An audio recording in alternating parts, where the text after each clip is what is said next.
Does it look okay? Yeah, you look great. Come here, actually. There you go. There you go. Ooh, Might be a little full. man. Welcome to the Butts and Donuts podcast, episode 7. This is episode 7. Don't quote me on that. I'm like 95% sure. That's dope. I mean, I guess any number. I'm good with any Really, number, I'm but I okay with love numbers, and 7's a think great I'm number. Excuse me, sir. Can I have that? Oh, Silly rabbit. Friction for kids. Fuck you. Man, welcome, Miss Olivia. Thank you. This is one of my clients, Olivia. She is also my, what do you want to call it? Life coach, intuition coach, guidance coach, awareness coach, energetic coach. Yeah. Would you like to share what you do? Who are you? That's always like the hardest conversation to have or question to answer. Because what do I do? Well, I do a little bit of everything. As you said, I am an energetics coach, so to speak. I speak the language of energetics fluently, and so therefore I teach and train in the language of energetics. And what is energetics? I mean, energetics is the word that we could use for like the functional aspect of energy. So all things are energy. Would you agree? Of course. Everything is made up of energy. And so what that means is that the inherent nature of energy, which is, transmission, vibration, patterning, energy can never be created or destroyed. So it's just the constant flow and fluctuation of life. So the language of energetics means that you learn how to speak this very non-tangible, non-physical language. You learn how to operate energetically, which means you learn how to operate vibrationally. You learn how to operate from a sensory place instead of such a cognitive place. So I teach and train in that, which means that I do a lot of things. I do a little bit of everything, all in the name of self-actualization, alchemy, transformation, trauma healing. It's taking an incoherent energetic pattern in your system and attuning it to then bring coherence, because that's how life gets made. That's how form happens. It's how we transition from the non-physical to the physical. So I do all that stuff with people, and that looks like a lot of different things because each person has their own particular signature and imprint. The note of Mike McDonald is a very unique note.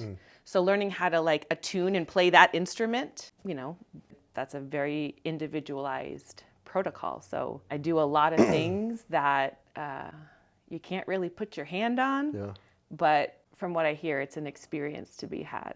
From what I can say, it's an experience to be had. Because I feel like, let me black and white it a little bit for people and say that in our sessions, I see Olivia about twice a month. It's literally like a talk therapy to a degree with energy work after, but it really is just talk therapy.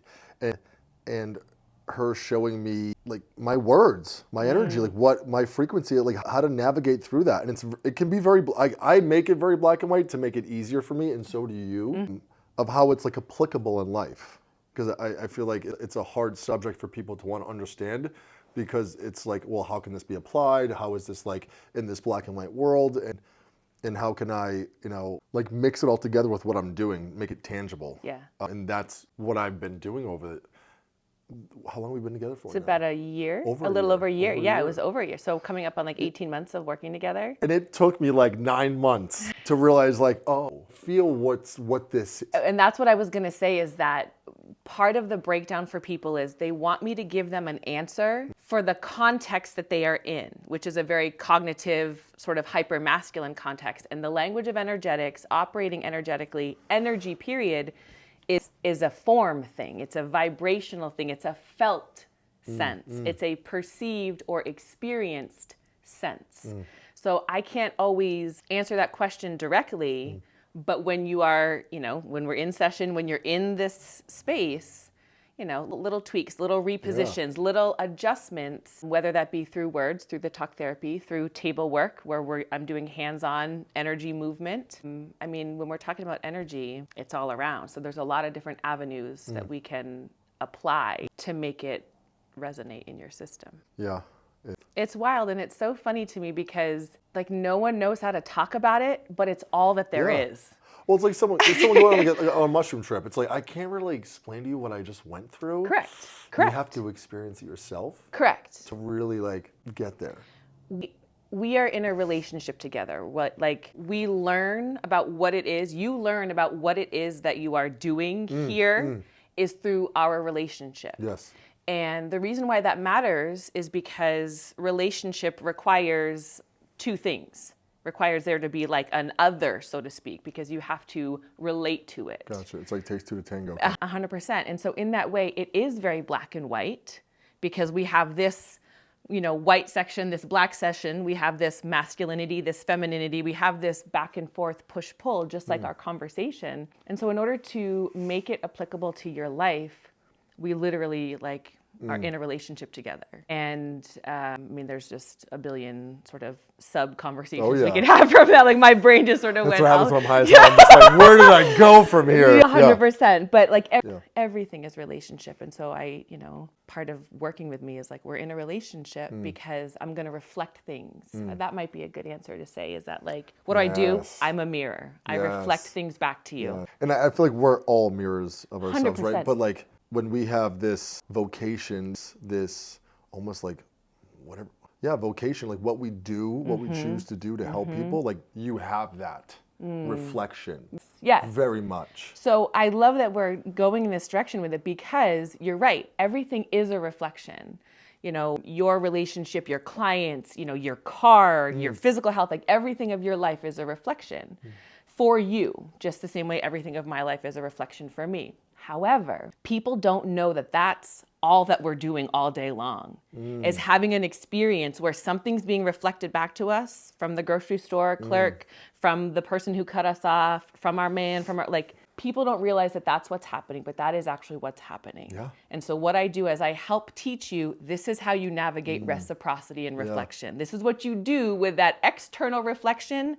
This is how you make changes inside to then reap a different result. Yes. And so I do a lot of repatterning, unwinding, and then here. It's like unweaving and weaving. And then weaving, because then you can go out the door, and now instead of just sort of having this head down, I'm going to my job, I'm talking to my girl, I'm doing my thing, you're actively engaged in the reflections of your life, and therefore actively engaged in creating and weaving your new life.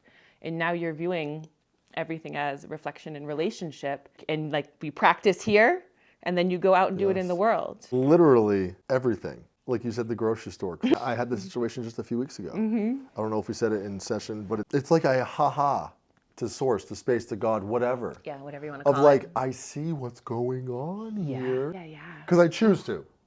Some can choose to see nothing. Sure, that's your truth. Move on. But I don't like how that makes me feel.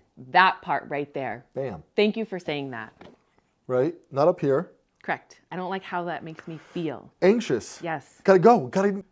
And there's this magic in between space when, you know what I mean? When I really feel and this can be very applicable to everyone, that's why I feel it's easily relatable, is in between the space when you have a pattern, you have a cycle, you have just an experience of making a choice, in between that space of making a different choice sometimes is where the magic is at. That shit is so delicious. Oh, because I noticed, I still do it, we all do it. Every day something is a slight little adjustments. But those big ones you notice, where, the other night me and Haley, we had the same, kind of resistance before bed, right? Something was said and it was just this silence, right? Everyone tightened up. So much. And immediately in the moment though, I'm just it's that same feeling. I'm not going to say shit and just sit here. Wait, that's usually what I do. And what type of results has And that I get an yielded awful for result you? with that. It comes back to my face. The reflection is something, it's just this is now the 10th time it's maybe come up. Let's be analytical for a second. And then it's okay, I'm going to go comfort Haley. I'm going to go lay on her. I'm going to go, normally it's push away. I'm actually going to do the opposite right now. I'm going to go towards her and lay on her and kiss on her and just, be this is funny, or lighten the load a little bit, whatever it is, unless it's something we have to talk about. But we knew in that moment it was, and then even for her, it took an extra 10 seconds, and it was just out. But then to actually reflect on that a minute later and be babe, that was some powerful shit we just did. So that's alchemy. That's energetic alchemy. where you are experiencing one type of transmission. You're experiencing certain frequencies of, resistance, of vulnerability, of defensiveness, right? Like you're having these experiences, you're feeling these feelings. And what you did was you took uncomfortable feelings that you didn't enjoy and you made them into something else. And that right there is just the stuff of life. Yes. That's you being God. That's you in creation. Because literally. And then you manifested, you brought yourself, you and your woman, into a whole new set of circumstances, and everyone felt better. Yeah. And it's just nuts in my head and my body. Like when it comes up, it's like, holy fuck, like you see everything. Yeah. And it's like you take the control. It's not like a controlling thing, but like you take back like the power. Very much so. And you put yourself back in the right position in relationship to that power. Instead of being at the effect of like things happen to me, you're like, no, I'm in charge here. I'm the one that decides how I relate to these circumstances. And how we relate to something is what dictates our experience of it. Yeah. So when we do this type of stuff, you put yourself back in the driver's seat. You put yourself back in charge and back in control. It's the proper use or the proper demonstration of control. Yeah, it's like changing the narrative. Yeah, very much. It's exactly what it is. Yeah. It's exactly what it is. Because your narrative is like your patterning that you're sending out all day long. Yeah. It's exactly what it is. Because your narrative is like your patterning that you're sending out all day long. When you're sending out patterning of lack, not enoughness, I'm not going to this with my, like when you just have these attitudes that you're emanating all day long, that's what you're going to get back. Craziness. I do. What do you think the meaning of life is? And do you believe in any overarching purposes? What do I think the meaning of life is? And do I believe in any... Like overarching purpose. Purposes or meanings, if you will. Yeah, okay. Well, so the purpose of life is more. Purpose of life is The more. purpose of life is furtherance. No. And the meaning of life is whatever meaning I give it. Oh, okay. More, furtherance. People may construe that as like money or status, job, wife, stuff. Would you say that can be the meaning of, that can be someone's meaning of life also? Sure, if that feeds them and makes them come alive and makes them feel the way that they want to feel, then for sure, that can be someone's purpose. That can be their meaning of life. Absolutely. This is going to have a runoff into another huge thing, just like we talked about. One of the first things was that notice of changes, of making different choices that can't even describe it, right? It's like this nothingness of so much. And then this next one, when I get high, I have tangents where I stop, but just bear with me. It's hard to navigate spiderweb in there sometimes. Oh, because there's going to be so many of them. Go back to what you were just saying. This is what I mean. What someone might say is broad answers, very open, compassionate answers that, if that's what you want, versus this, I feel like society has a very definitive, like yes or no, or like how does someone be able to genuinely feel that whatever they want to choose is that purpose, is that meaning of life? Because people are searching for something, right? Like no matter what it is they're searching for, they don't have it. Right. How does someone go in a direction of having that experience of whatever it is I choose? You know, I'm the creator, Right. source of God. Right. But there's a lot of stuff in the middle there. I mean, there's so much. There's so much. Yes, there's so much. It really is just, and I agree with you, it's whatever the fuck you want to make it. For sure. Whatever feels good to you, feeds you. So, well, can I speak to that? Or is there, okay. So people, the part that sticks out the most in your share just then, in your kind of inquisitory nature, is that people are searching for something. And people are searching for something because they are not relating to their sense of hunger or desire, I think, in the best ways. When we talk about in the most appropriate, best use of that type of momentum.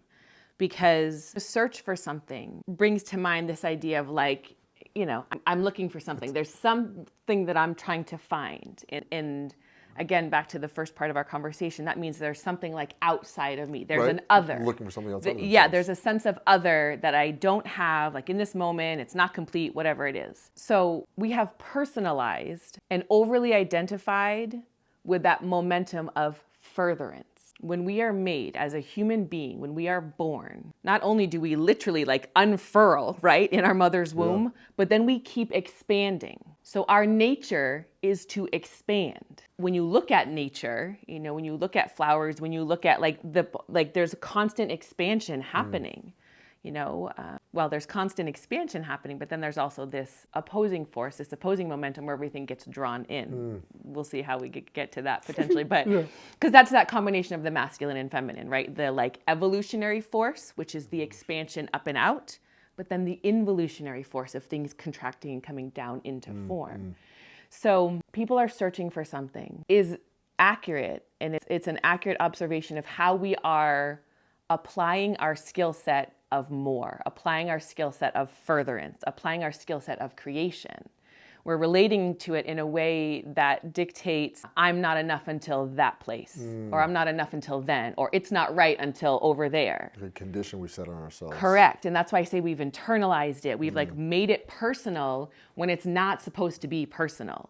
Not in the very egoic, therefore my value is intrinsically different way in which we often relate to it. You can be hungry and searching for something. Absolutely. You can have desire. We're born of desire. But that's just the mechanism of furtherance coming through your vessel. What makes you valuable is that every moment, every second of the day, you're creating something. That's that's power. And that's us repositioning ourselves to be in the point of creation and at the point of cause instead of at the effect. When I get that, then I will feel better. No, I feel fucking great right now because I'm actively participating in my life.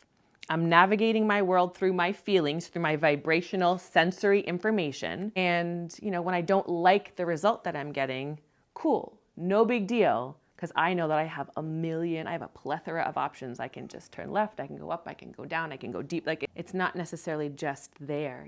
The expansion is also going down in, the expansion that occurs in that way. Now, saying that, how can we get anyone who's even listening to this, what are, easy for you to say, are there any first steps, because I feel like people may feel lost, where do I go? Sure. How do I begin? There's so much stuff. Or when I first met Haley, I was like, bro, what the fuck?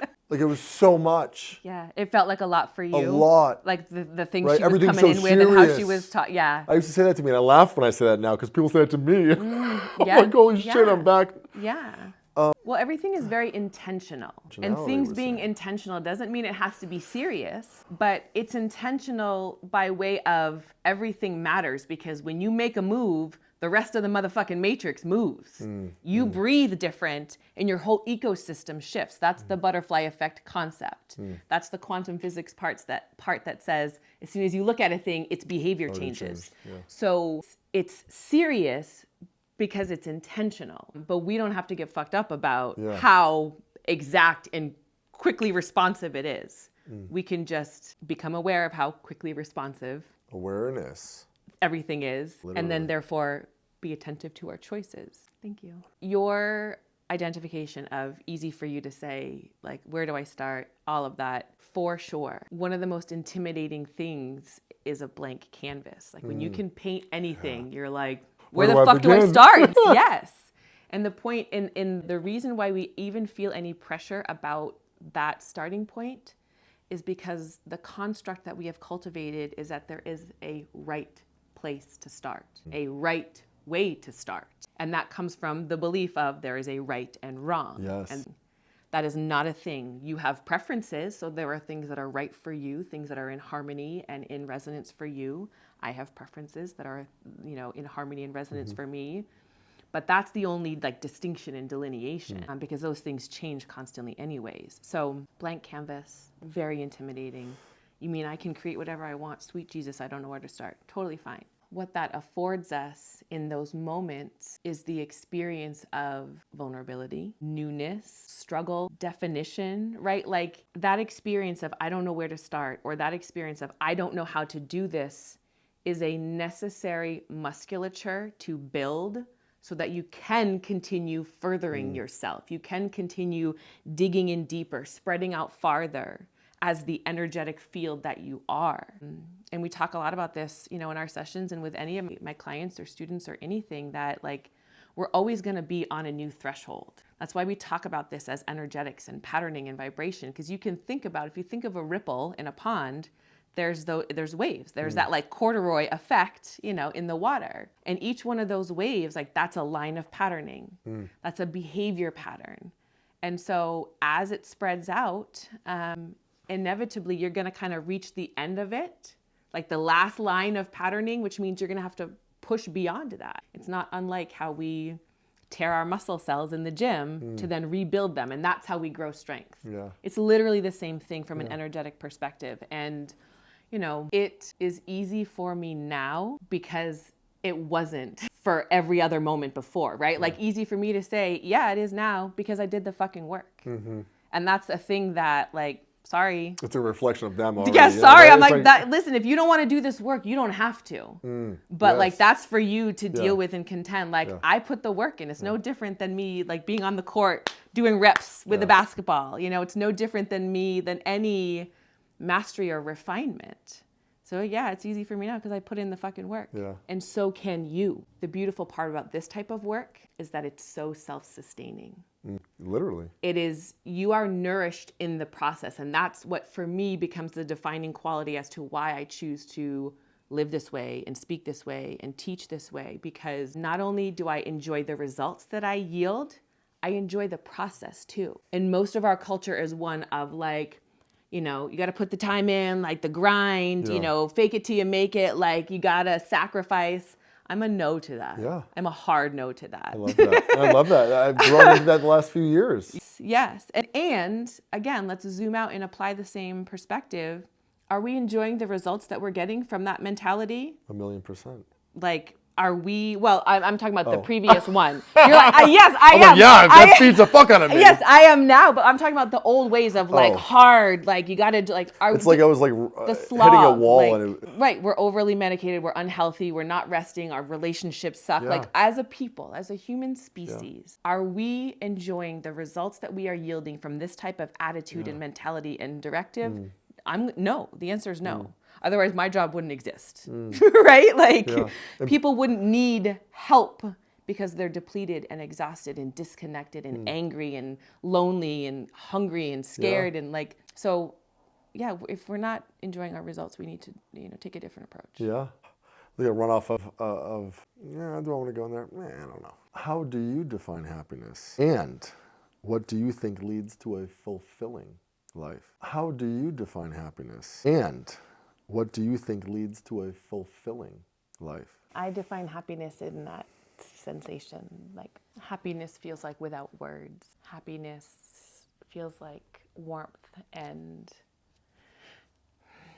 exhale. Happiness feels like, when you're just like, I love this so much. Whatever it is, it just incites and brings out this like infatuation, adoration, like love affair, but also like reverence and awe of like, what is this life? Like, what is this experience? So happiness is whatever circumstances create that experience in my system. That's how I know that I'm experiencing and feeling happiness. I feel full, I feel well fed, I feel at peace, I feel at ease, etc.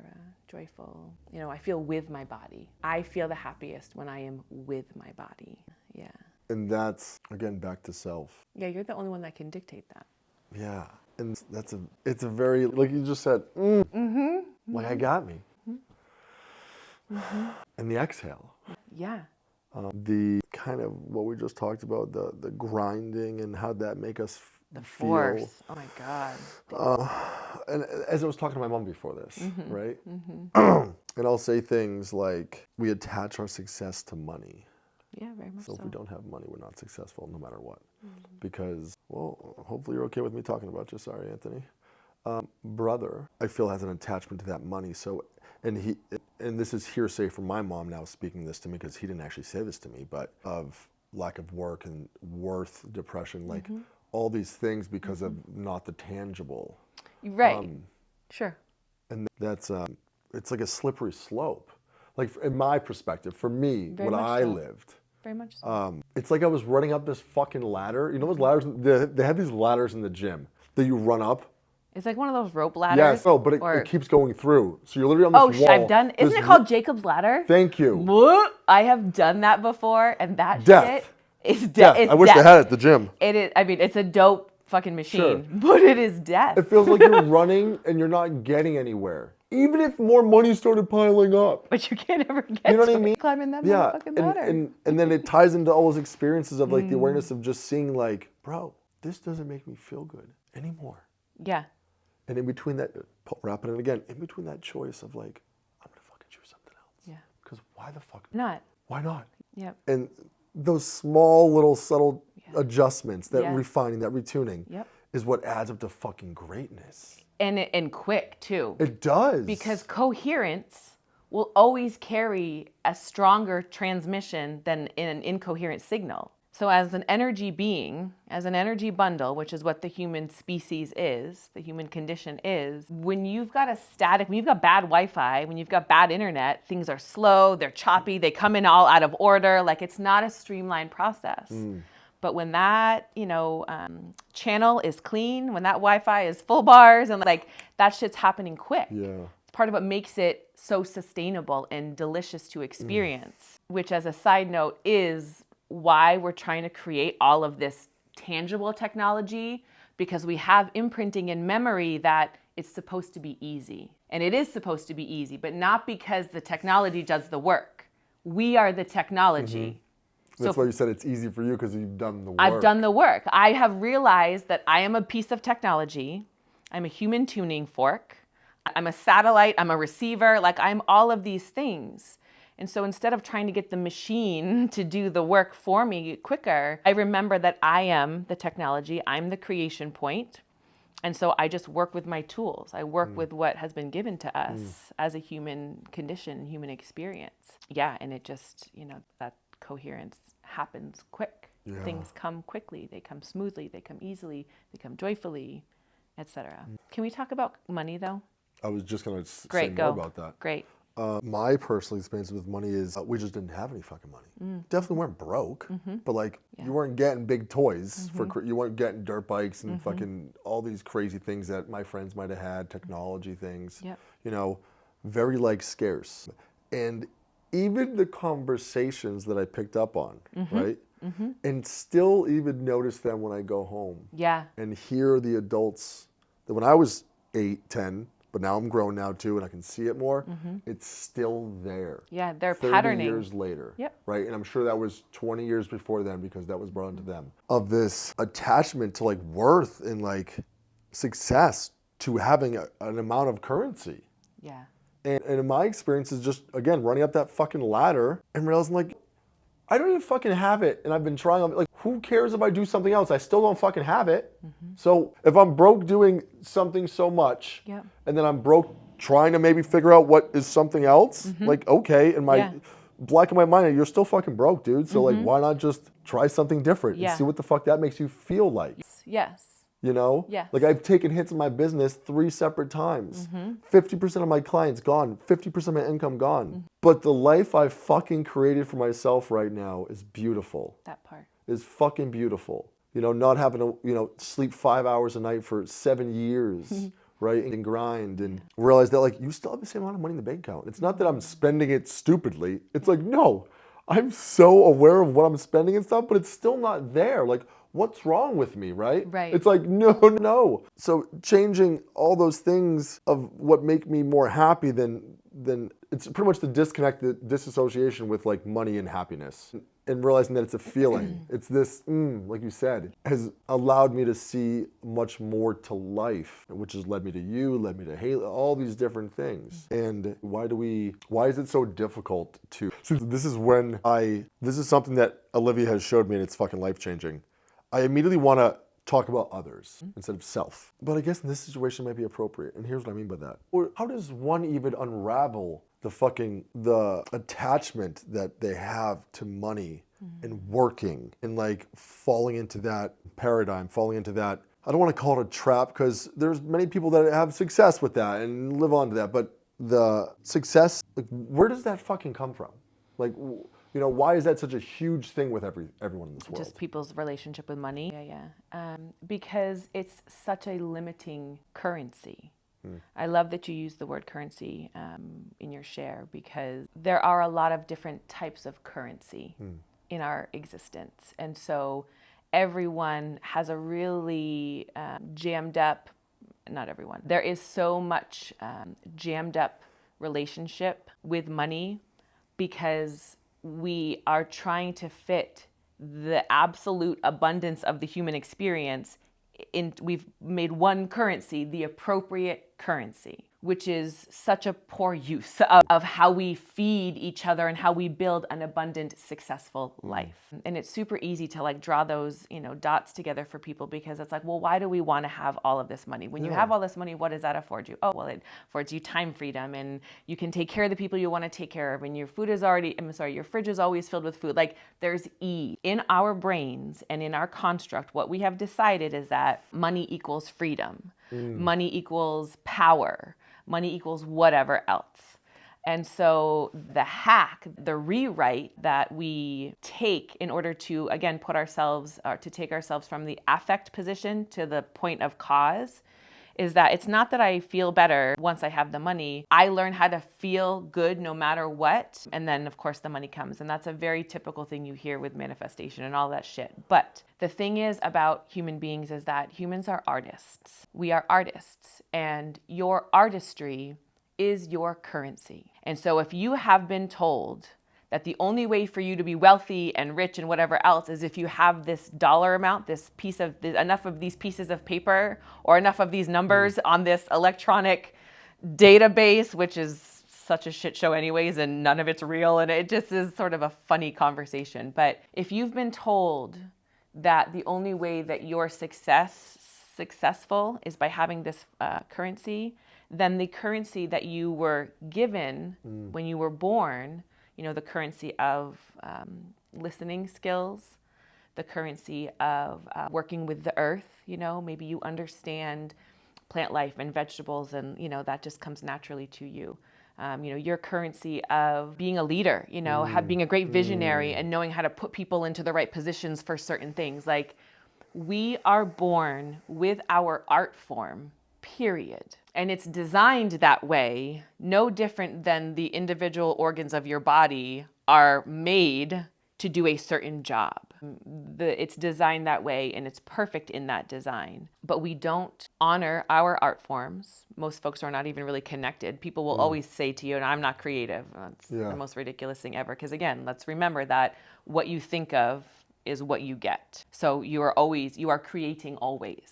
So we're all creative, we're all artists, and there is a thing that we were made to do. That's another reason why people want money, because they want to be able to do what they want to do. They want to spend their time gardening. They want to volunteer at the animal shelter because that's their heart song. Right. So here's the thing. When a person is fully fed the energetic frequency of happiness, when a person is fully fed the energetic frequency of full expression, that is the most nourishing shit ever. Actually, people will be willing to give up dollar amounts left and right to know that they have the safety to be fully expressed. That's literally me giving up the dollar amounts. Yes.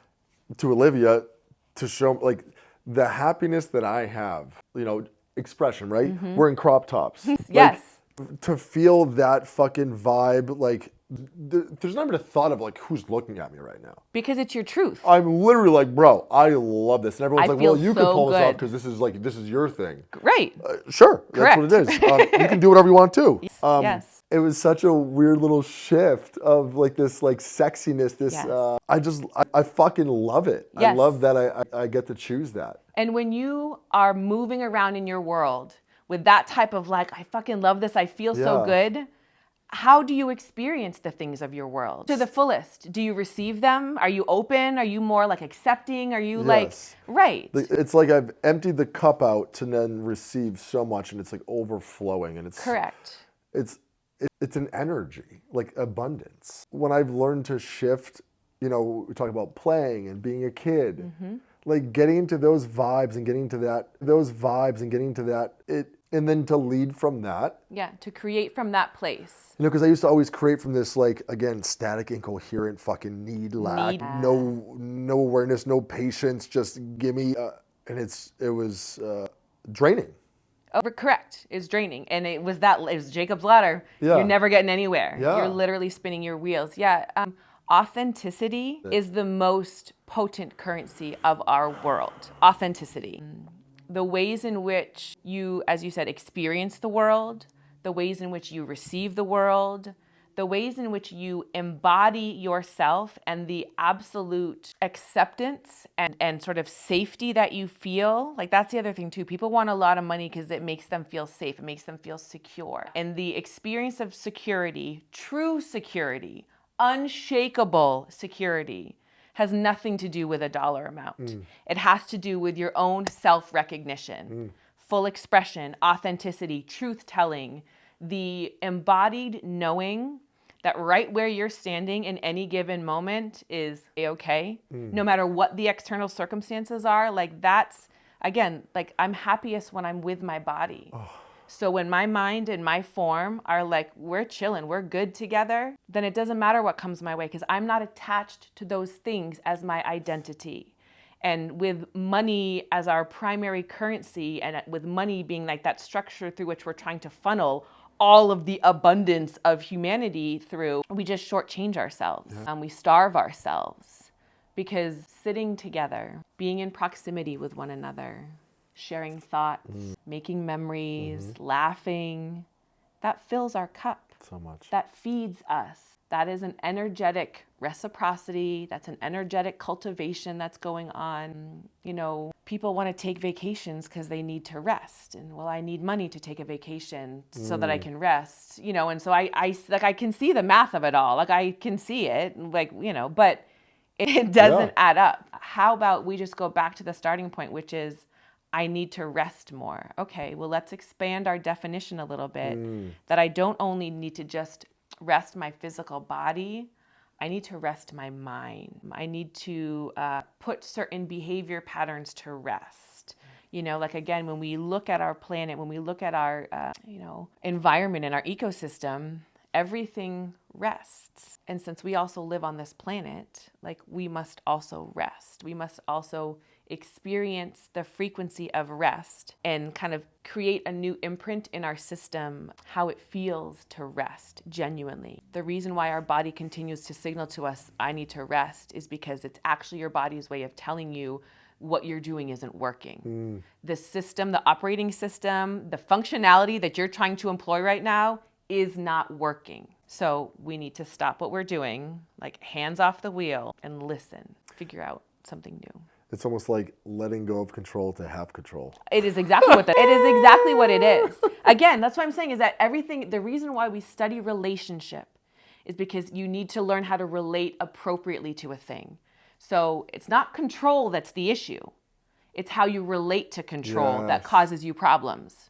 It's not money that's the issue. It's how you relate to money that's the issue. It's not your man that's the issue. It's how you relate to your man. Like, it's not your government. It's how you relate to, you know, like, when we learn how to relate differently, that means we are going to apply tool of control in its best use.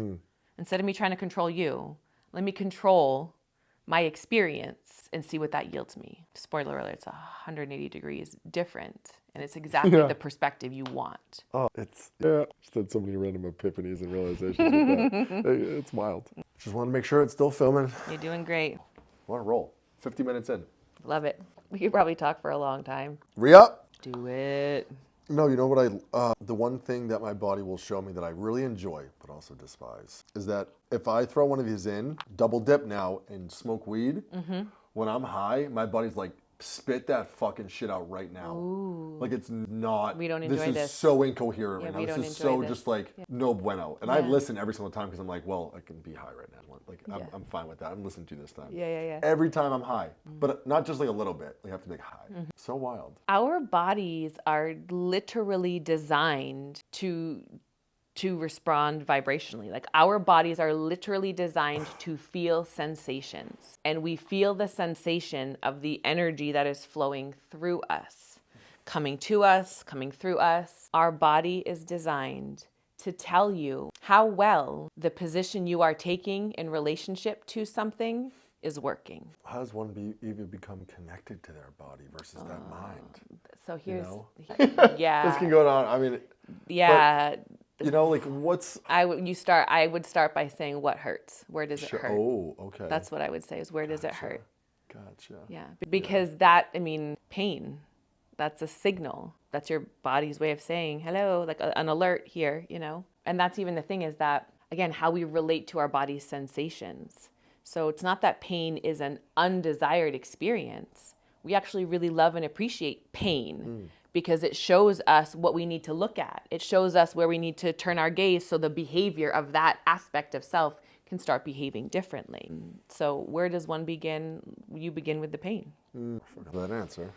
You begin with the pain, and, you know, anatomically we see that, you know, in the ways things compensate. You know, when we started working out, I think it was my right foot, I can't quite remember, but I think it was my right foot. I had a lot of pain after a few sessions, and I'm like, what the fuck? This is so uncomfortable. I can't walk, blah, blah. It wasn't because my foot was the problem, maybe in a second. But it was like that my foot was alerting me to, there's a whole line of patterning in my body, in my anatomical, physical sort of setup that hasn't been working. But now that you are working with Mike, who's very precise and very on point with his structural integrity, you're going to see where your structural integrity is out of whack. So you start where the pain is, and then you did the same thing to me that I do with you. You gave me all these subtle tweaks when I'm squatting, when I'm lifting, all this stuff. And then the pain went away. And then where did it go? Oh, it went to my knee. Yes. So we just keep going backwards. Okay, let's refine this part 100%. It's subtle tweaks. Okay, adjusting this. And we stopped doing certain workouts completely because you're like, okay, well, we need to strengthen this piece. So we're going to do all of this stuff over here. Non-linear. Entirely. And then when we get to certain parts of the anatomical, you know, structural integrity, then what happens? Well, then the emotions come. Then the tears come, right? Because I start hitting physical thresholds, and it brings up my emotional density. It brings up my emotional incoherence. So it's all the same thing. We do the same job. We just have different approaches. We hit on a different aspect of the system. It's like showing so many truths. There's not just one. In the very physical sense of training, and the connection that you have to your body is fucking magical. And the reason why I choose to share that is I've never seen anything like it before. Thank you. But this connection to body, and even as you just said, right? What I'm doing to you, you're doing to yourself. It's beautiful because the connection we have to our bodies is so much more than just the gym. And to see a client like yourself, in it, they're fucking somewhere else, man. And not in a sense of they're distracted. They're somewhere else, but they know they're presently right the fuck here with their feet on the ground. And to see the correlation to that with strength, with empowerment, with self-love, with emotional, connection and maturity alongside growth. But we can have growth in a multitude of ways. And I'm just talking about the physical form of fitness. That is a very powerful thing to have in a gym setting, because like you said, pushing your physical limits after that's emotional, easy for you to say, right? I'll say it again because these fuckers are killing themselves in here, where's that? And I've said before, because I've done it before, you can still run from your shit working out. Oh, for sure. You can still run from your shit exercising and building your body. Hey, I don't want to compare, but it's better than smoking crack. You can still run from yourself in my industry. You can still run from yourself in spirituality all day long. What do they call it? The spiritual bypassing. Thank you. Yeah. Oh my God. Yeah. And what we've talked about recently of just seeing that in other people. Yeah. Because I've never seen that, because I've entered this world recently, really into this world, and then now I'm actually manifesting people and community and stuff like that. But then seeing this spiritual bypass in people that I have my own projections and assumptions of where they should be at and stuff like that. Yep. But in any which way, you can bypass that. 100%. Well, and that's where we start to get into the conversation of the involutionary force, right? We've been talking about expansion and furtherance and masculine. Full expression, masculine stuff, the outward momentum. The notion of spiritual bypassing brings up the conversation of the involutionary force, because in that scenario, or in that aspect of life force energy, you're trying to take something that's not physical and draw it down into form. You're trying to take, the dense feelings, attachments, woundings, pain. You have to sink into the human experience in order to really make manifest these very lofty visions and goals that we all have, not only for our individual lives, but on a sort of spiritual consciousness plane. Because the human experience is one of sense. The human experience is one of sight, hearing, feeling, smelling. Like, it's a sensory experience. The human experience is a sensory experience. And so in order to have the human experience, you have to participate in all the sensory components of it. That's not a problem. People like to make it a problem. It's not a problem to feel like shit. It's not a problem to be heavy one day. It's not a problem to be moving through density as you fucking blast your way through a current threshold onto a more expansive, perspective. Both things are happening at the same time. We are expanding and we are contracting at the same time. So literally, as the earth is, as space is. Are expanding and we are contracting at the same time. So literally, as the earth is, as space is. 100%. So it's not a problem to feel things. Again, it's how you relate to your feelings. And when you study the language of energetics, when you learn, when you walk the medicine wheel, we walk here, you do the curriculum, like all that stuff helps point you back to which approach to take with which aspect of your experience. Yeah, those are the memories. Where did that even come from? Where did we fucking even start from there? I don't know, but I'm going to hit that. Can you give me that? Sure. Sounds like a good time for that. Yeah, if we didn't have the human experience, then we're not even having an experience. Then we're just staying in the ethers. We're just staying as radio waves and light waves and sound waves. And that's, I want to tell me, that's what I observe with a lot of people. Facts. That's what toxic masculinity is. Didn't you just post something about that? Something about being a dick about I saw something that was fucking beautifully said about toxic masculinity. Yeah. You did. I did, yeah. What did I say? It was an old post that I just about to go rehashed. Into, what, hun? Were you just about to go into toxic masculinity? Well, I mean, we definitely can. I mean, I love that shit. But that's what actual toxic masculinity is. Not white men.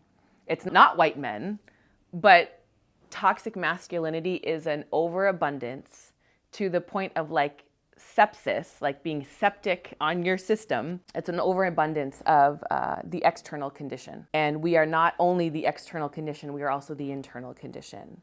So toxic masculinity is just basically us putting too much weight, too much identification, too much priority on the outward mission, on the how, on the way things are done. Whereas, that's why I say the external thing, it's an obsession with that, which is not sustainable to the organism, because the organism, sorry, I just hit the microphone. The organism is both internal and external.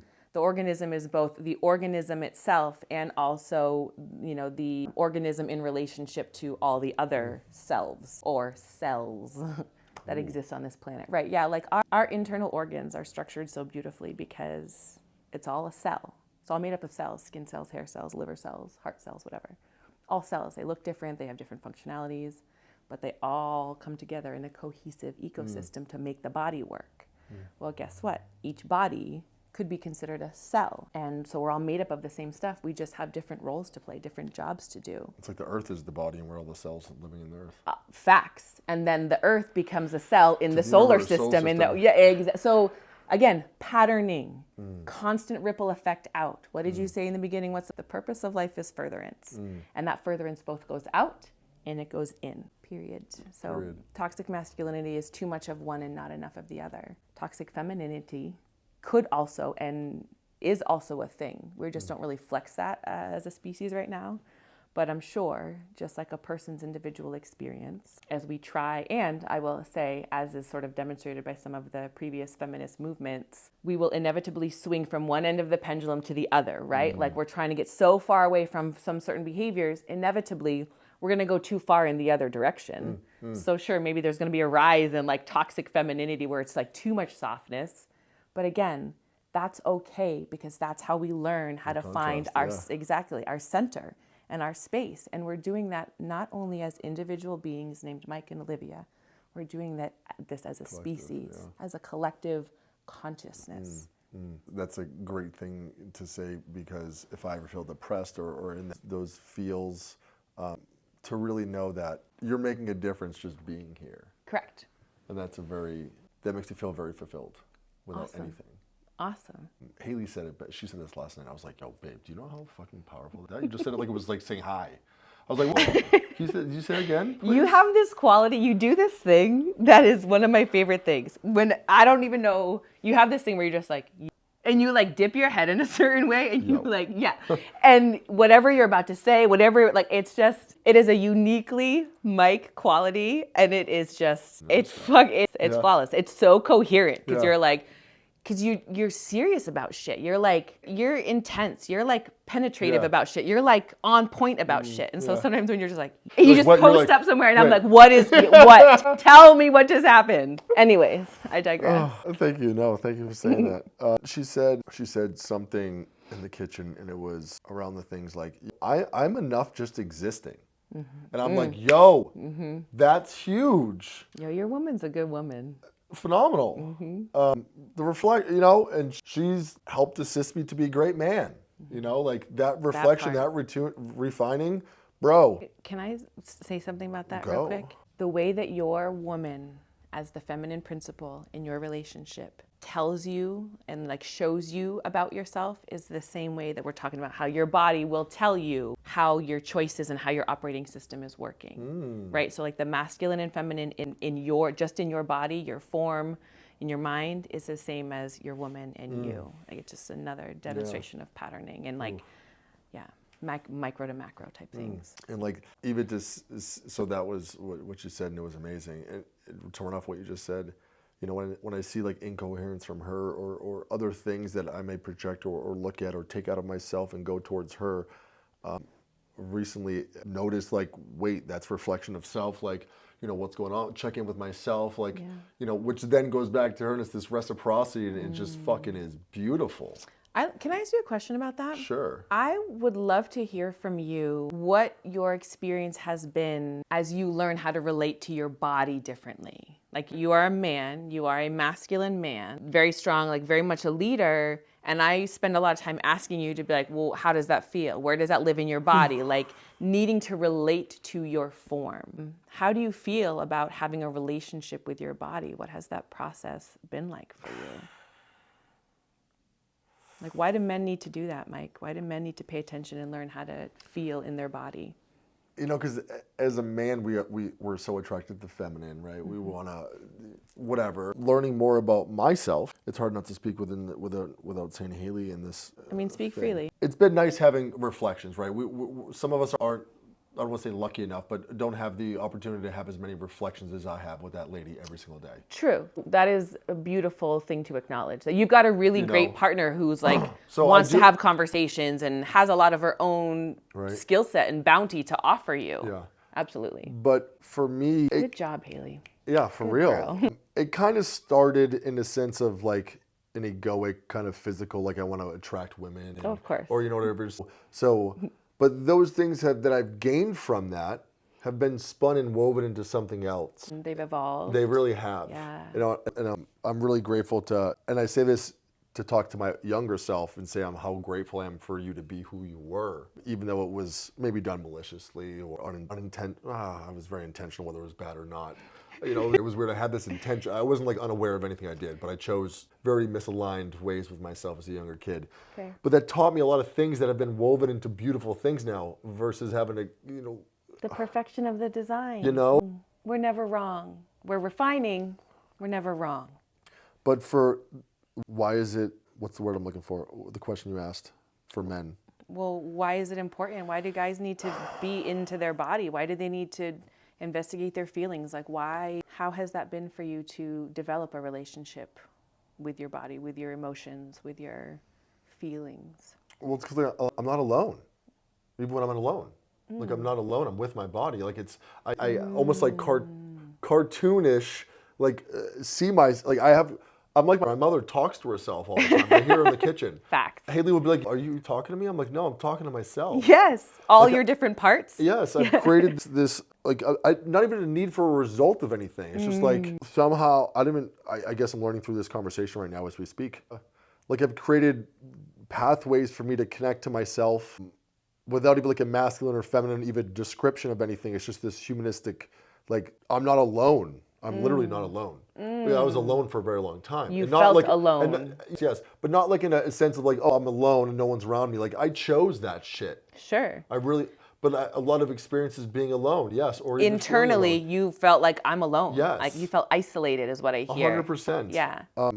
And to see the beauty of the being alone though, and seeing how much that helped me express myself without a need to be validated, because I will validate myself. That is really cool. And like, as a man, I don't need anyone to validate me. Like I validate myself. I love that. That's strong masculinity to me. And masculinity both in a, human being that identifies as man and like a human being that identifies as a woman. Like masculine energy is a claiming, is an ownership of like, this is who I am and I'm good with it. And that directness. Yes. I've always searched for that from anyone, right? Which is like putting so much on other people too. Yeah. I can't ask everyone to be fucking Mike, but I will say I've had that trait for a very long time, like this directness, this assertion. But it's been threaded in a million different ways of how it is right now. Yeah. Yeah. But it's just this ownership, especially as a man, this ownership of my life, and that is actually what attracts the opposite. Not the opposite that they don't have that, but like opposite sex or whatever you're into. Yes. Partnership, relation, union. Yeah. Because it's really made me look at myself a lot. As in a very black and white sense, what's helped me get to even where I'm at, like I said, again, like reweaving, is I just remember like at an early age, and again, it's to attract women and stuff like this, but I've always said, like, I'm not gonna hit my girlfriend, ever. Those thoughts won't even come up because I just know the results of those actions. So like, it's just it's easy for me to be like, no. And speaking over people and I'm just gonna have too many runoffs now. Even at a younger age when I used to mess up or call it mess ups and do these things, like to still have that relation to self to be like, bro, it's okay, Like it's okay, like it's going to get better. Why? Because I just fucking know that and I choose that and I feel that shit. And you feel that. Because even after my car accident, probably the most depressive time of my life, right? Can't walk. I've been a fucking walker for 6 months. Athlete, all these fucking, whose Mike is just shattered now, right? It's like into nothing. And then you build it back up. Like this is like a motivational speech type of stuff where I can relate, but then it's hard because it's not that simple. Like it's like we said before, it can be simple saying this, but it's not that easy with all the work that needs to be done. The experience of it is quite different. And this is where me and Haley used to always rug parts. She's like, bro, that's not gonna fucking help me. I'm like, what do you mean? There's different ways to the same fucking result or same whatever you're trying to get to. And this is where all the work started in our very first relationship. Which for me, it's very simple to say, you have two choices. You're either gonna be fucking positive about something or you're gonna fucking hate it and be negative about something. It's as simple as that. And I will not choose the negative because I've experienced that too. You have two choices. You're either gonna be fucking positive about something or you're gonna fucking hate it and be negative about something. It's as simple as that. And I will not choose the negative because I've experienced that too much now. And now I know what it feels like to better serve me and make the choices that I want to choose. But it's not so simple to tell someone like, you have two fucking choices, choose the fucking better one. Like, because sometimes I want to choose negativity. Well, and it's that simple in terms of the action you take where you just make a choice.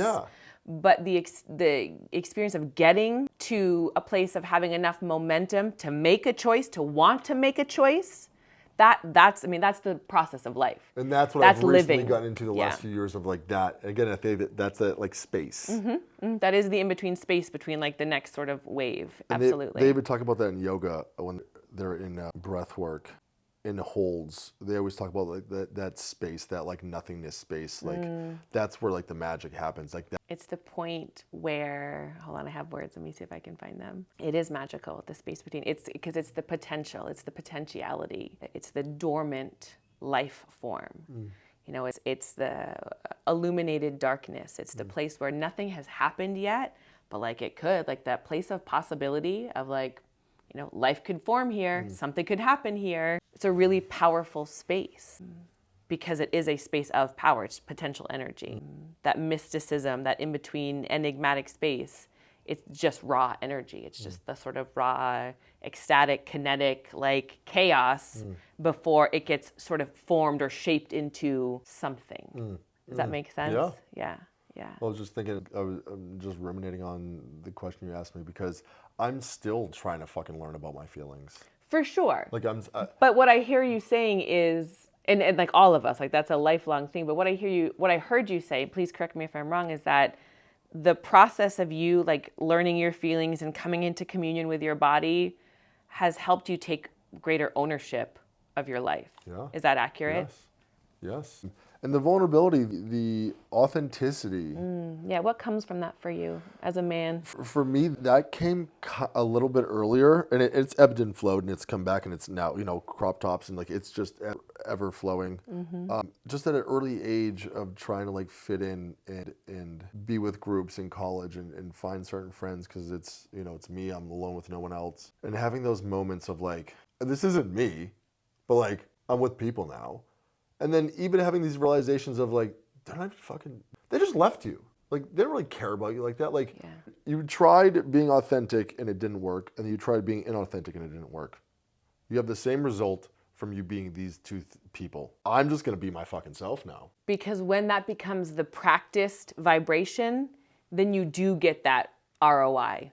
Then you do start attracting and finding yourself in resonance with people who dig your authenticity. Which is nuts because when you start doing that, it's the opposite or seen like that. You start being authentic, people might start fucking leaving real fast. Yes, but When in reality, right. it's really shaping us to attract what we really fucking want. And if we need new things to come in, shit has to leave. Like space needs to open up. Yes, 100. There's this great conversation to be had about how there's a phrase that I have certainly said myself, and I've heard people say where sometimes it has to get worse before it gets better. So the concept of people, I'm finally telling the truth and being who I am and people are leaving. It's not that it's getting worse before it's gotten better. What you're now seeing is just how shallow and insecure those relationships always were. So it's always been this bad. You're just really seeing it for what it is. Great. I'm glad that it rose to the surface. Let's clean it off. Bring it in. Bring the new stuff in. So yes, at first it does feel like things are crumbling, but again, it has to.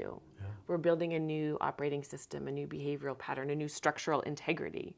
So you got to rip up your old foundation to pour a new one. And that will always be the case. That is the nature of we're always on some threshold. We're always working some new limit. We're always working some edge of some aspect of ourselves. So you will always employ a beginner's mindset. You will always have to pull on the thread work of willingness and open-mindedness. You will always be working the thread work of vulnerability. Because some aspect of you, your personality, who you are as a human, whatever, some aspect of your life experience will be the part that is like spreading into new territory.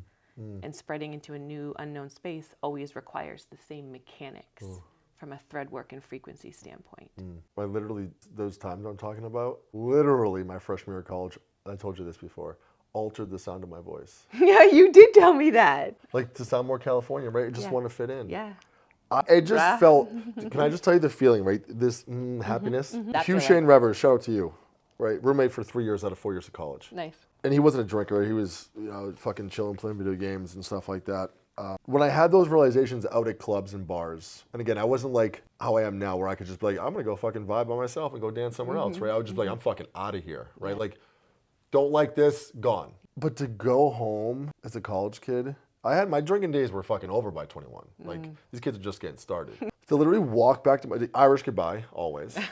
I'll see my roommate, all my friends in the morning. And just to go home at like midnight or whatever and just play video games. Me and Shane bought this fucking... They didn't have flat screens like this in 2008.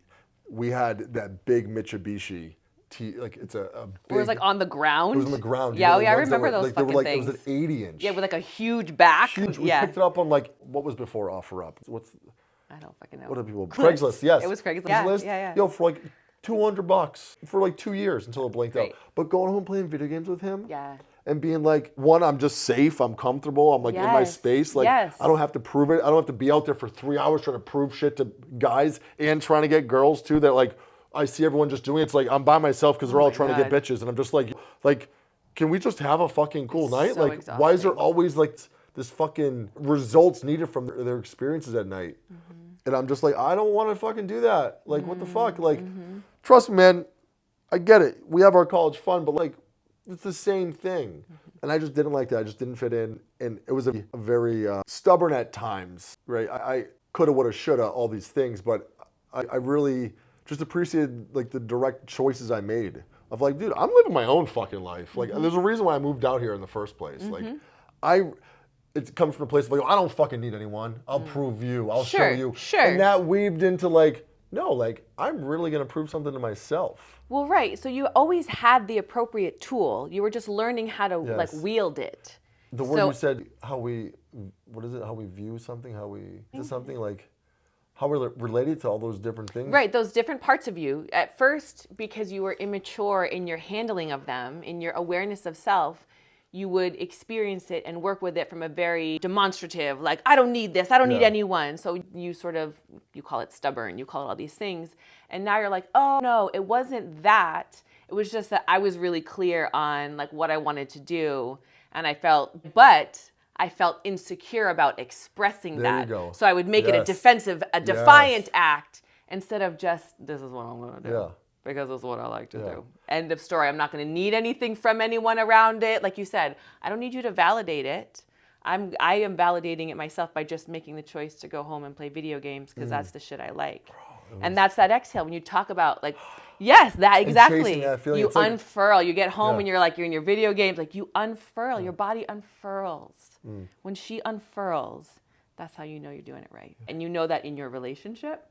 When your woman unfurls, that's how you know you're doing it right. Yes, 100%. So like we as individual organisms, no matter what your identification, the body will always respond the same. When your body unfurls and relaxes, you're making good choices. You're doing good shit.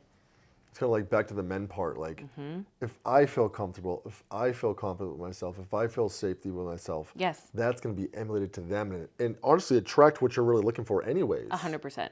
Oh. 100%. But like to really have the thought and the feeling of like, but I don't need that. Right? Very different than what are my choices going to be next when I go into the whatever it is. I really don't need that. And I even say this to Haley, you know, like we don't need each other. Like it's not like this need, like this attachment.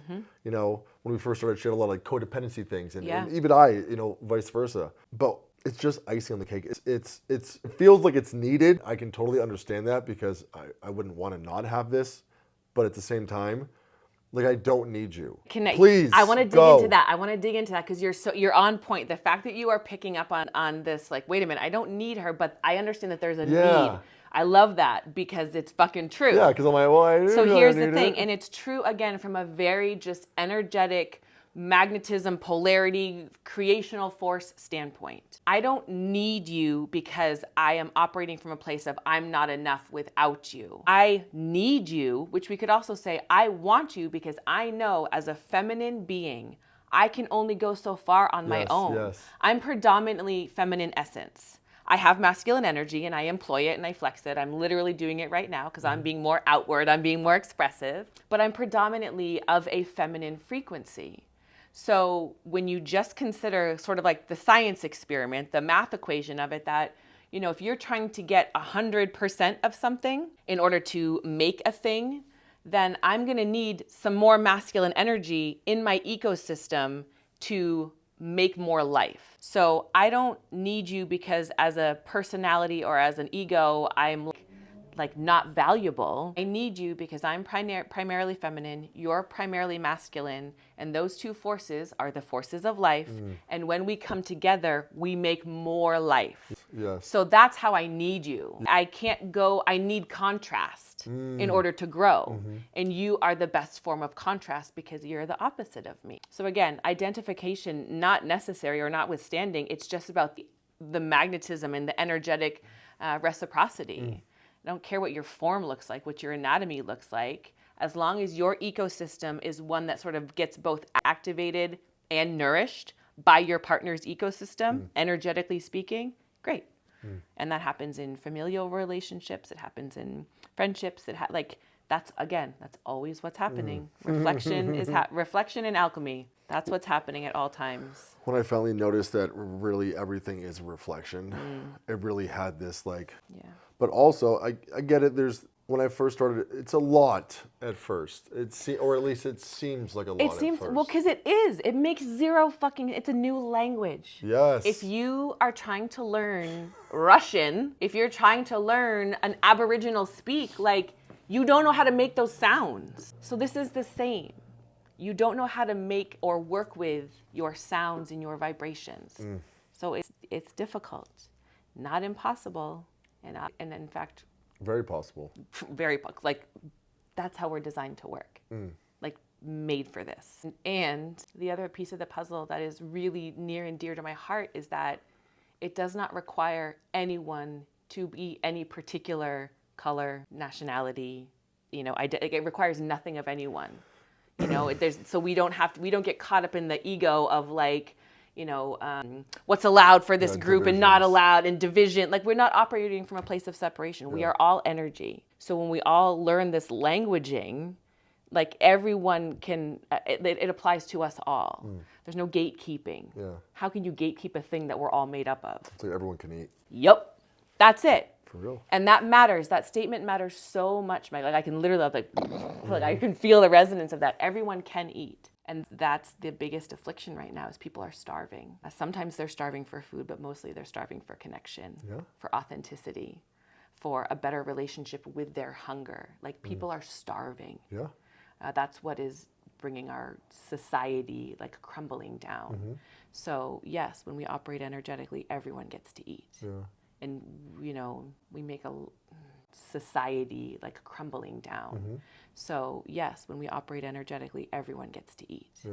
And, we make much more beautiful things get made on a full belly, on a satisfied soul. Factual. I will not be making things when I am starving. So I love that you say that, because that matters. The energy with which we do everything matters. And when you are making stuff, when you're creating from a place of starvation, you're going to create more starvation, because it's imbued with yourself. I talk a lot about this with business owners, that your business is a reflection of your own internal ecosystem. So whatever type of dude you are, that's the kind of training, establishment you're going to have. Whatever type of woman I am, like, the things I make are infused with my essence. Go ahead. It took me many years to get to that in my vocation of being a strength coach, or whatever you want to call it.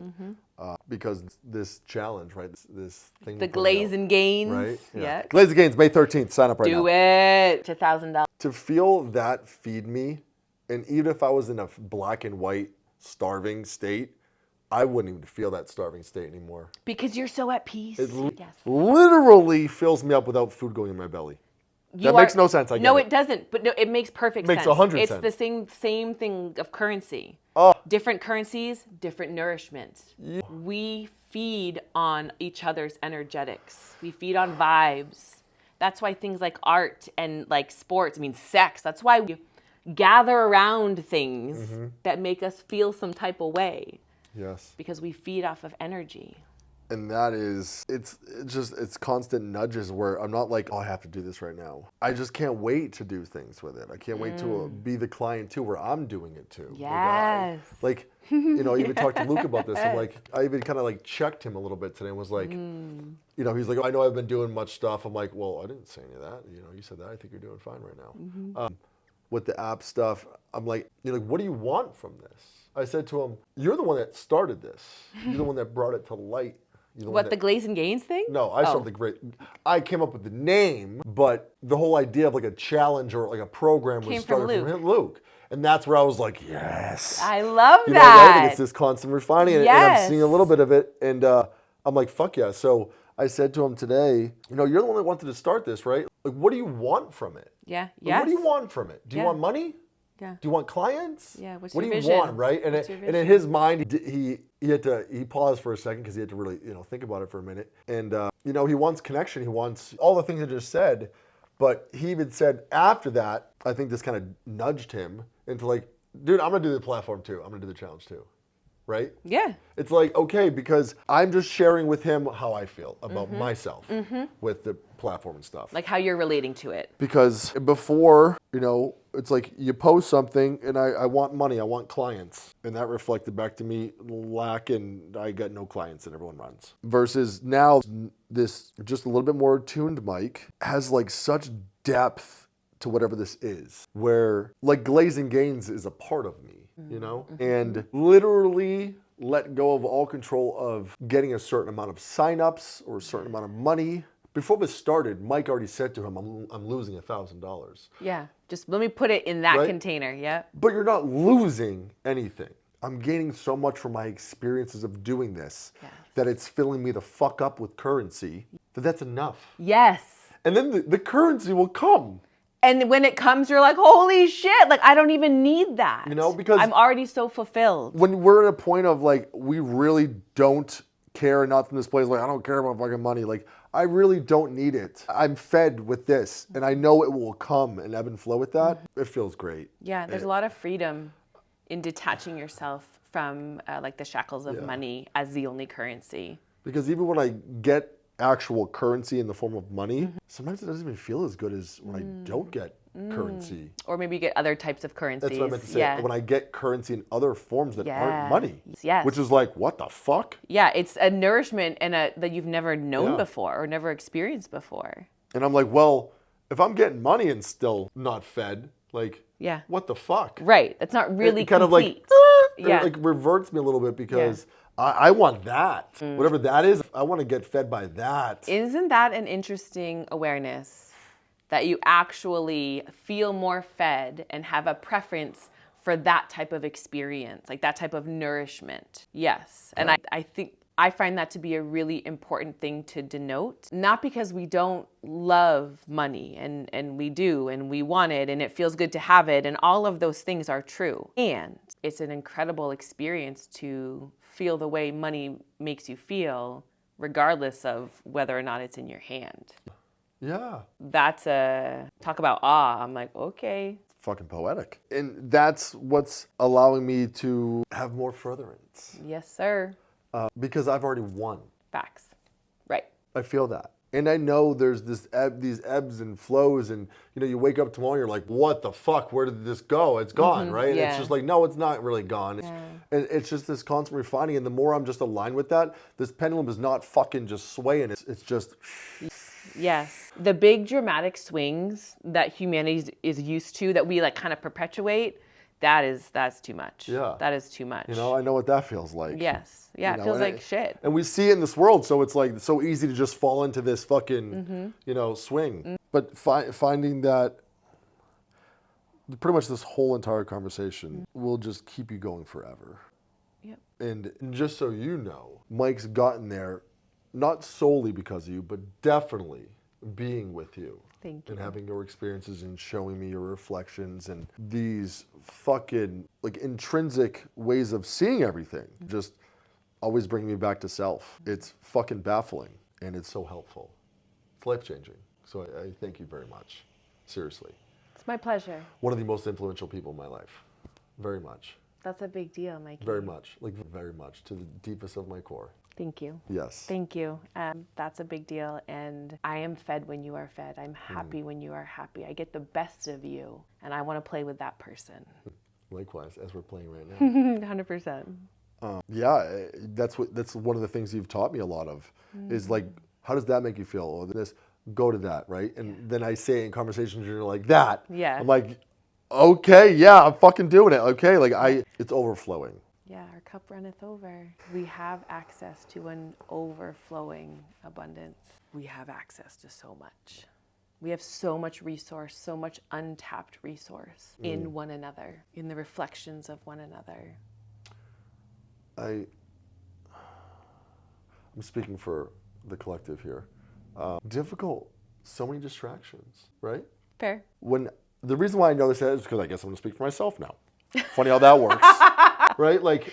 Yeah. Well, but that's a beautiful demonstration. You had a sense of recognition. You looked outside yourself, like, oh, I see this thing. And then you're immediately able to be like, oh, but I embody this thing. Okay. Like, that's literally the nature of it.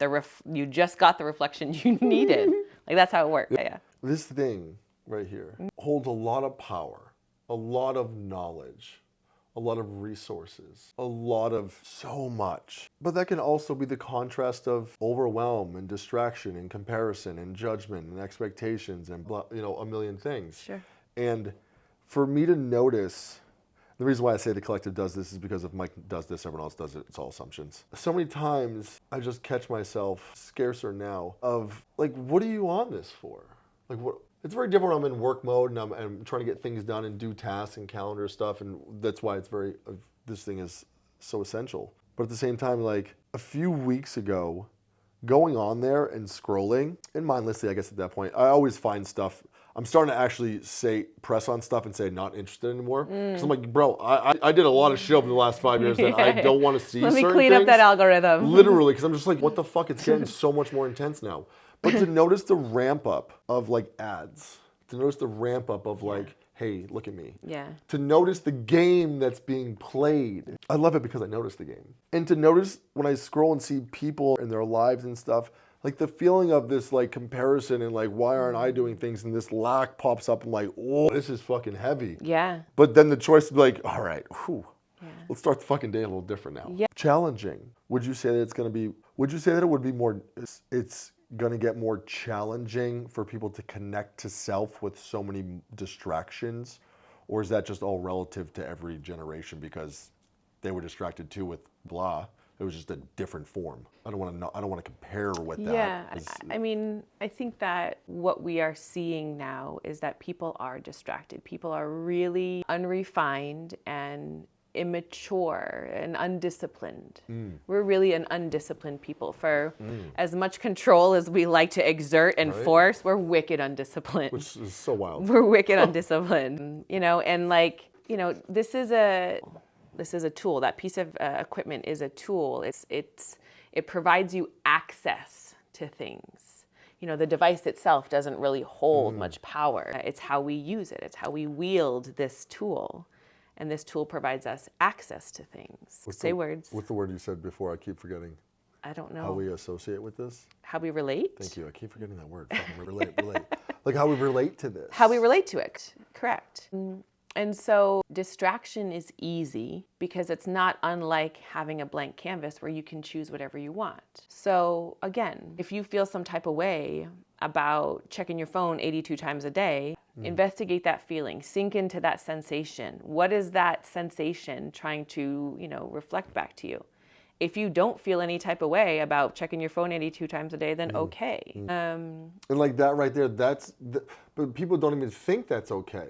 Right? It's like when you say those things, you give me permission to do the same, which is like amazing to see for contrast because I'm just like, you're the only one that's ever said that to me. Permission is a big deal. Right? Permission is a big deal. When we get permission and when we get that reflection of it's cool to be where you're at. Yeah.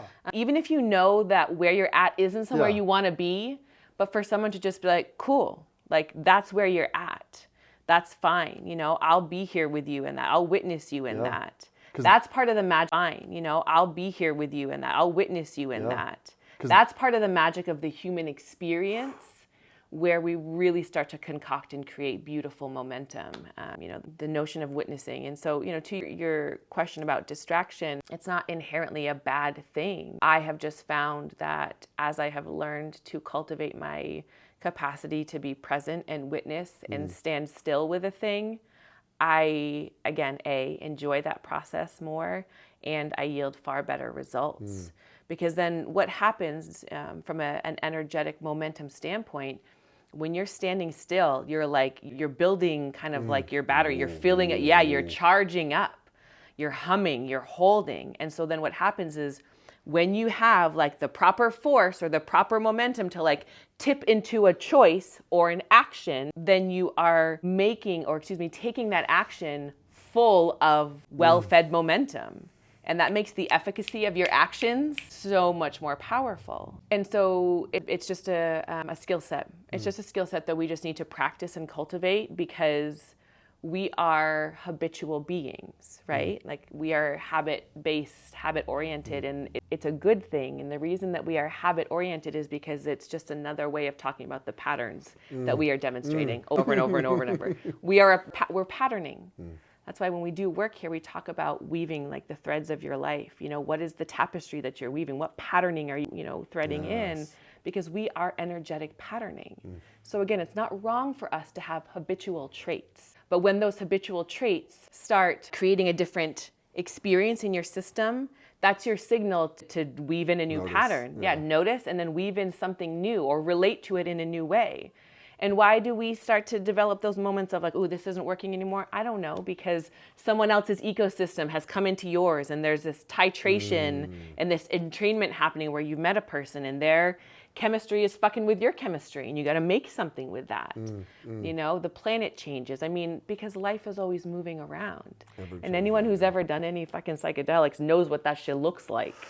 It's very different than right here. Except that it's here, you can see it happening. Yes. Right? Would you say? Absolutely. You can see it now. Absolutely. That just helped me nudge. Yes. To, yes. You know, give some guidance. Yep. Yep. I love that. We're going to end there. Cool. That feels good. Before we leave, would you like to share with the people, do you have... What are Olivia's offerings? What does Olivia offer? Do you have any upcoming events? Cool. There's the camera. Cool. Thank you. Do I have any upcoming events? Well, I was born this way. This is just how I move energetically, vibrationally. You know, the words that I use, the things I share with you, this is just like my organic nature and matter. And so what I've done over the years, decades, I've been doing this work as work for like 28 plus years. But again, I've been like this my whole life. I just like you, figured out, oh, this is how I maneuver with this thing. So over the years, I have built this curriculum that follows a medicine wheel journey. And medicine wheel as a concept is something that I learned from indigenous peoples, right? So first of all, we're all indigenous to somewhere. Us white folks, you know, we come from, you know, Western Europe, like we come, you know, so, but even there's medicine wheel. So indigenous populations and cultures understood medicine wheel as a style of living that keeps you in harmony with the cyclical nature of the planet on which we exist. Now, we live in a concrete jungle with artificial light and linear time. So we've created these constructs, which are remedial demonstrations of appropriate tools that we do have inside of us. We just haven't figured out how to wield them. Medicine wheel is a way in which you learn how to do that. Medicine wheel is how you learn about seasons and about elements, earth, air, fire, and water, you know, the sort of structural building blocks and components, foundational components. So it has a very earthly based, planetary based foundation. But because I understand and view life from very cosmic frequency field spaces, I combine the two. That's just what makes sense to me. As I said, this is just my operating system. Yeah. Nobody else has to pick it up if they don't want to, but this is my operating system. And so teach medicine wheel. I have curriculum that helps you walk through a medicine wheel. And as I said, it's a style of living, but I keep doing this motion because it is about, it's a cycle, you know, because we go through the seasons every year. So we're constantly cycling around and, you know, we're in each season, there is a different type of experience that a person has. And those seasons exist not only on the planet and in a yearly, like a calendar year, those seasons exist on like a daily basis, on like a, you know, it's just, again, micro-dimension. Yep. Yeah. So all that for context to say that every turn of the wheel, which means every equinox and every solstice, I do a teaching and a ceremony here at the house, here at my home. We refer to it as the tea house. That stands for the Temple of the Esoteric Arts. Cosmic weaving, which is what I specialize in and what I teach, is just one of many esoteric arts. The women that study here with me have their own artistic gifts, and we'll get into that in a second. But every wheel turn, so every equinox and every solstice here at the tea house, we do a teaching and ceremony. I always have an extended transmission, which consists of basically like a little mini retreat. It's an individualized experience as well as like a more public ceremony and teaching. So that would be my next upcoming event. That's for the summer solstice, which is the date. It's a date range. It's going to be, I think, June. I'd have to look at my calendar, but like 20th to 22nd or 20th to 23rd. So that's the next time we'll be gathering, like as a people, as a group, as a whatever. My offerings are, you know, the curriculum, walking this energetic medicine wheel, learning this language of energetics, learning how to weave cosmically in that way. And that can come through individualized programs where a person just works one-on-one with me. Like, so for you, you're working through the body of work called the medicine of being a muse, which helps us learn how to relate to our masculine and our feminine energy. So you're working through that curriculum, and you would fall under the category of like an individual program. Gotcha. So individual programs are available with various types of curriculum based on where you're at with your understanding, based on where you're at with your capacity for this type of paradigm. I also offer apprenticeships where people can study with me consistently. I've been, carrying and walking with apprentices for a few years now, and apprenticeship comes with its own very bespoke individual experience, but with other apprentices. So we have a little community, like, the girls, Haley is an apprentice and she's been studying with me for a couple of years, and there's a lot of logistical things to that, but it's a traditional apprenticeship. Like, I learned my medicine through studying the medicine of other medicine men, medicine women. I've had the gift of studying with elders and different types of different tribes, different traditions and cultures. And I studied it in a true apprenticeship where, like, I go over to my grandma's house. There are a couple of Navajo elders, Dene grandmothers, that I learn from and learn with. And I go sit at their house and they tell me stories, or we do sweat lodge, or we go hike it. Like, we're in relationship, So I structure my apprenticeships the same way.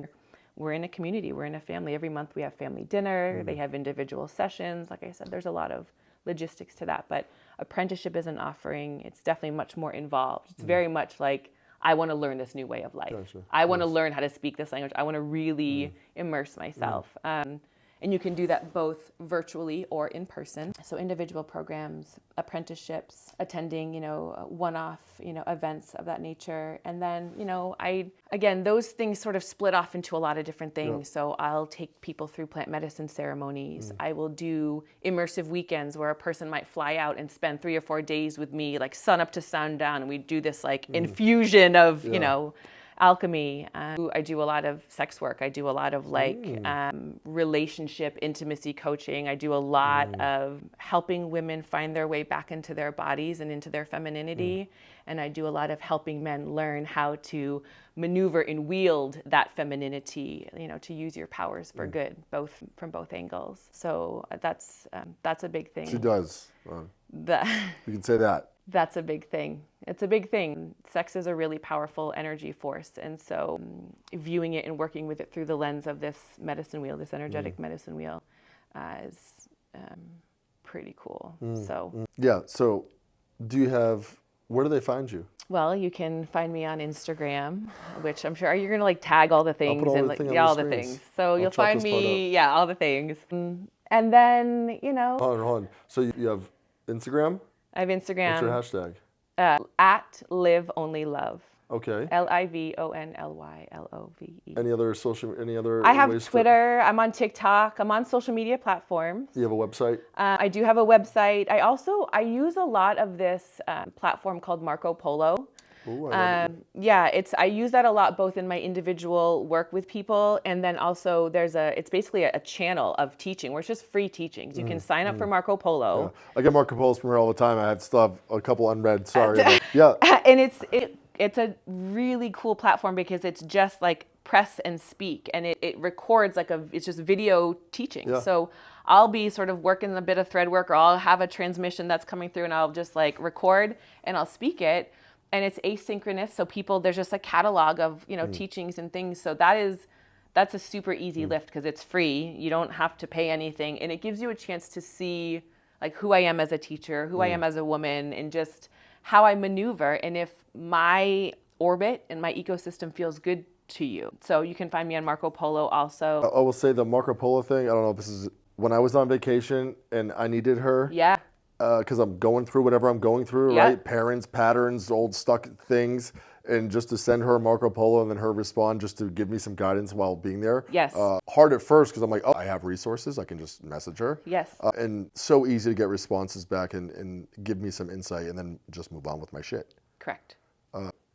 Keep going. Yeah, it's beautiful. And then that's exactly what it's there for in that individual basis, because we're living in it. It's not like just because I see you for a session somehow, no, we're in it together all the time. So so you can check out all of her books, her journals, all this stuff. Something that's really important that I want you to know, what I want people to know is that I don't actually charge for my curriculum.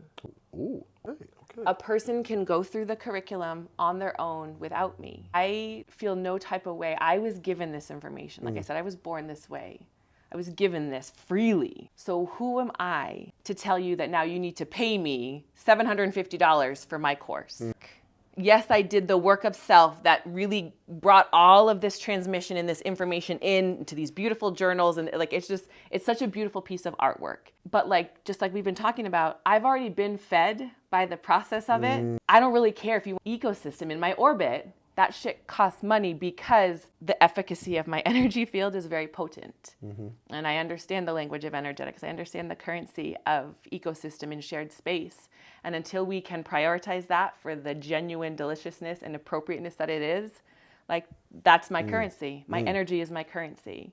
So you pay for my presence and my time, but my curriculum, that's all, like, have it whatever you want. Like, have your own experience. You don't need me for that. It will walk you through. So, you know, period. That's the end of those words. That's the end of those words. So, like, yes, I currently just finished her book, Medicine of Being a Muse. You did the masculine energy one. I am him. Yes, I am him. Yeah. I'm moving on to the feminine one. Which one's that? It's called It's Always the Woman. It's Always the Woman. Yeah. Check them out on our website. Yes.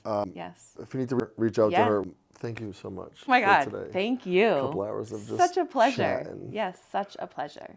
Take care. Much love. Yay, yay, yay.